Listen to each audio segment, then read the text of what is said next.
मैं बहू को रोटी बनाकर नहीं खिला सकती। पता नहीं किस जन्म का दुश्मनी निकल रही हैं मुझसे। हुई छुई मुई बनकर बैठी रहती हैं, जैसे मेरे आने से पहले 8-10 नौकर चाकर आगे पीछे घूम फिरते रहते थे। थोड़ा बहुत हाथ पैर हिलाने से कौन सा शरीर घिस जाएगा। इनका सब कुछ मेरे भरोसे छोड़कर बैठ जाएंगी। बाहर से थक कर आओ और फिर घर में आते ही रसोई में लग जाओ। वंदना खींचते हुए अपना सारा गुस्सा रसोई में बर्तनों पर निकाल रही थी। ऐसा नहीं था कि उसकी सास रुक्मणी जी को बहू के बुड़बुड़ाने का भान नहीं था, लेकिन वो भी ठिठाई पर भी थी। बहू की बड़बड़ाहट को एक कान से सुनकर दूसरे कान से निकाल रही थी।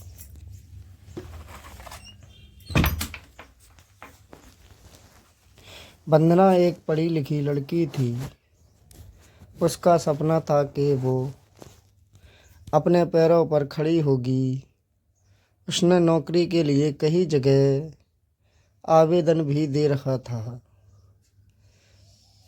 इस बीच जब उसके लिए अनिकेत का रिश्ता आया तो उसने साफ साफ कह दिया कि वो शादी इसी शर्त पर करेगी कि शादी के बाद उसे अच्छी नौकरी मिली तो कोई उसे नौकरी करने से नहीं रोकेगा। आखिर इतना पढ़ने लिखने के बाद वो घर पर नहीं बैठ सकती।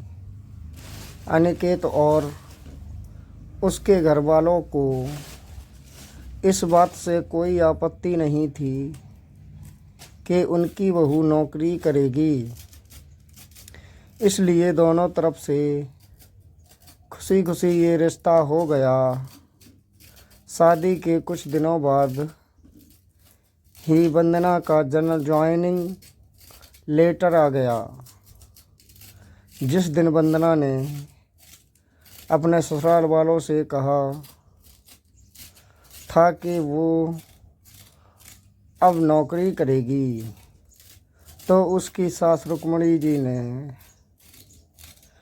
सारे परिवार के सामने कह दिया था, बहू नौकरी करे, इससे मुझे कोई आपत्ति नहीं है।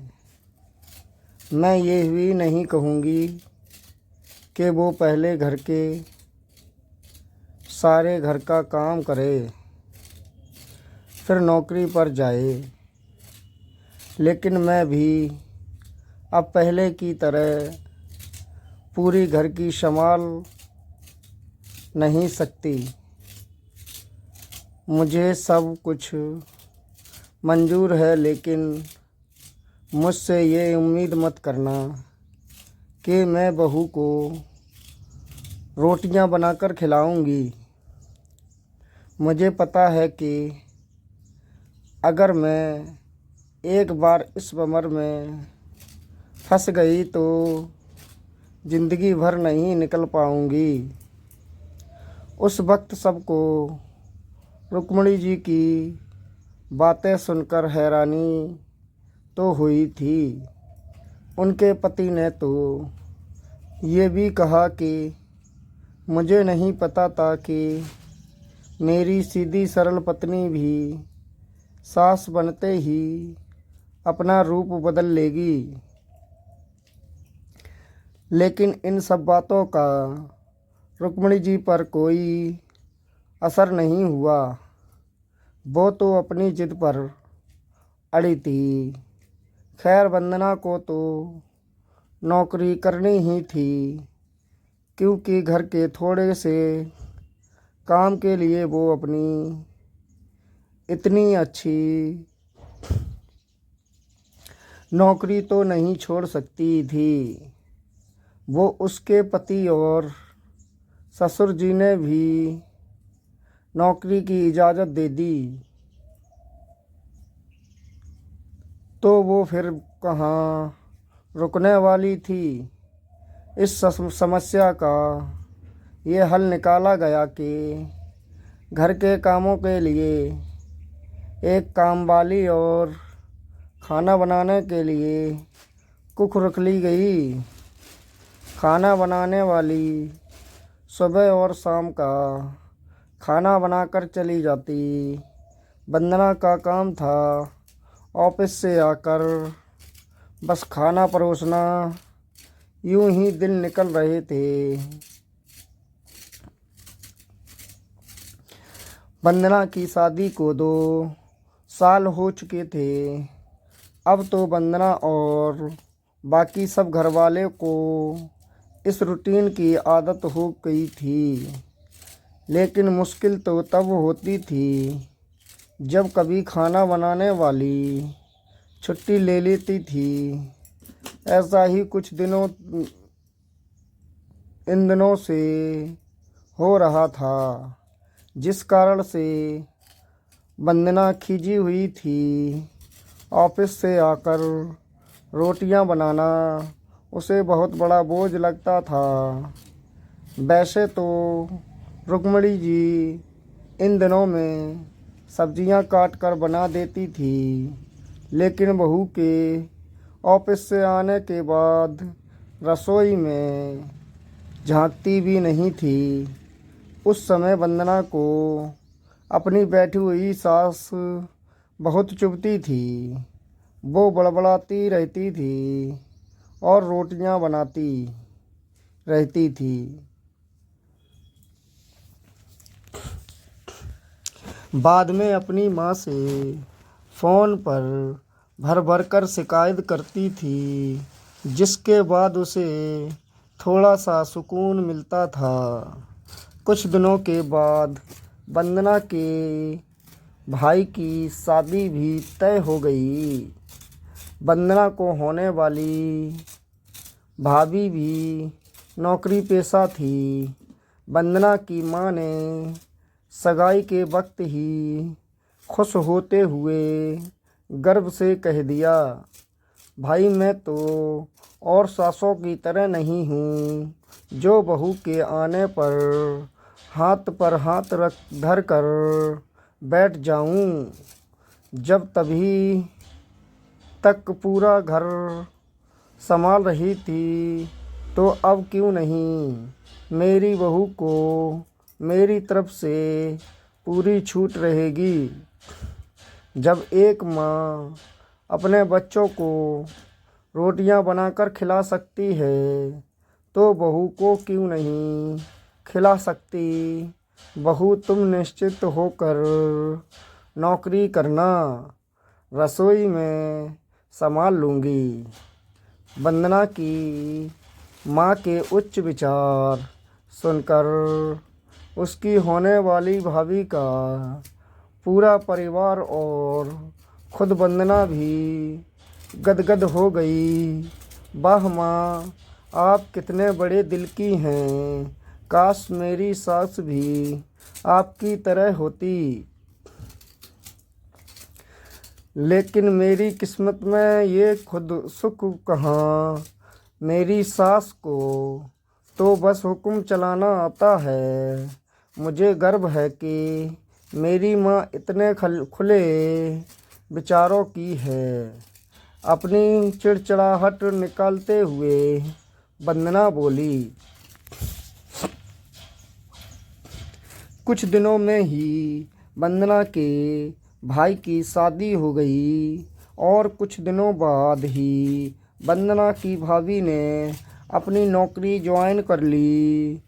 वंदना की माँ भी अपनी बहू को हथेलियों पर रखती थी। सुबह उसका नाश्ता, टिफ़िन, फिर रात का खाना भी तैयार रखती थी। अपने हाथों से परोसकर सबको खाना खिलाती थी। उनकी वह भी मम्मी जी करती हुई अपनी पसंद नापसंद बताती रहती थी, जिसे वंदना की माँ बड़े चाव से पूरा करने में लगी रहती थी। खुशी खुशी दिन बीत रहे थे, लेकिन ये प्रक्रिया धीरे धीरे अब उदासीनता में बदलती जा रही थी।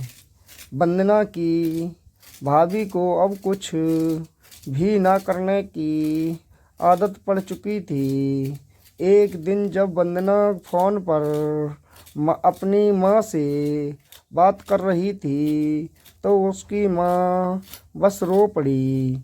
बेटा, मैं इतना करती हूँ तेरी भाभी के लिए, फिर भी उस मेरी कदर नहीं है। अरे मेरी दी हुई छूट अब मुझ पर ही भारी पड़ने लगी है। क्या हुआ माँ, आप ऐसे क्यों बोल रही हैं? आप तो भाभी का मुझसे भी ज़्यादा ध्यान रखती हैं। क्या भाभी ने आपसे कुछ कहा है? वंदना बेचैन होते हुए पूछने लगी। कुछ क्या बेटा, अब तू सब जानती है।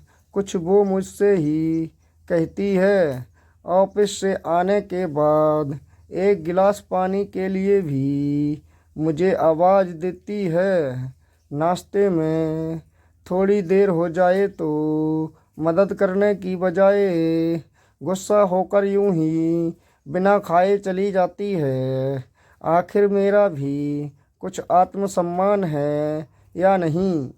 मैं तो उसके लिए कामवाली बनकर ही रह गई हूँ। माँ, ये तो बहुत गलत है। आप भाई से साफ साफ क्यों कह नहीं देती कि अपनी बीवी को लगाम खींच कर रखे? आप माँ हैं, कोई नौकरानी नहीं।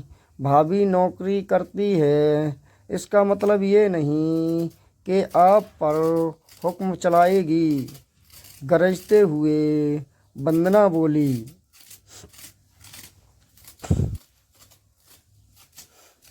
किस मुँह से कहूँ बेटा? पहले तो खुद मैंने ही आगे बढ़कर कुल्हाड़ी पर अपना पैर दे मारा, फिर शिकायत किस से करूँ? तेरे पापा ने तो कहा भी था कि बहू को ज़्यादा छूट दोगी तो बाद में पछताऊगी, लेकिन मैं ही बड़ाई की भूखी थी जो अपनी बहू को सर पर चढ़ा दिया। एक बात कहूँ बेटा, तू चाहे अपनी सास से को कुछ भी कहे, लेकिन समदन जी का ये फैसला सही था कि वो बहू को रोटियां बनाकर नहीं खिलाएगी। एक बार वो उसकी नज़रों में बुरी अखंड सास तो बन गई, लेकिन आगे के लिए कम से कम अपना आत्मसम्मान तो बचा लिया। अब ना तो तू उन्हें कोई ताना दे सकती है और ना ही कोई रिश्तेदार। काश मैंने भी शुरू से ये ही पर गृहस्थी की पूरी जिम्मेदारी अपने सिर पर लेने से इनकार कर दिया होता, तो आज मेरा ये हाल ना होता। माँ की बातें सुनकर वंदना निशब्द हो गई। भारी मन से उसने फ़ोन रख दिया। बाहर हॉल में आकर देखा तो सास ससुर आराम से बैठकर बातें कर रहे थे। बातें करते करते उसकी सास अपने नाखूनों पर नेल पेंट लगा रही थी, जिसे देखकर ससुर जी उन्हें चिढ़ा रहे थे। अब बुढ़ापे में ये फैशन करके किसे दिखाऊगी। मेरी तो नज़र भी कमज़ोर हो गई है, किसी को नहीं दिखाना मुझे तो। मैं तो अपनी खुशी के लिए लगाती हूँ सारी उम्र, तो घर गृहस्थी में उलझी रही। अब अवकाश का वक्त आया है तो अपने शौक़ तो पूरे कर लूँ। पता नहीं कब भगवान के घर से बुलावा आ जाए। वंदना की सास मुस्कुराते हुए बोली।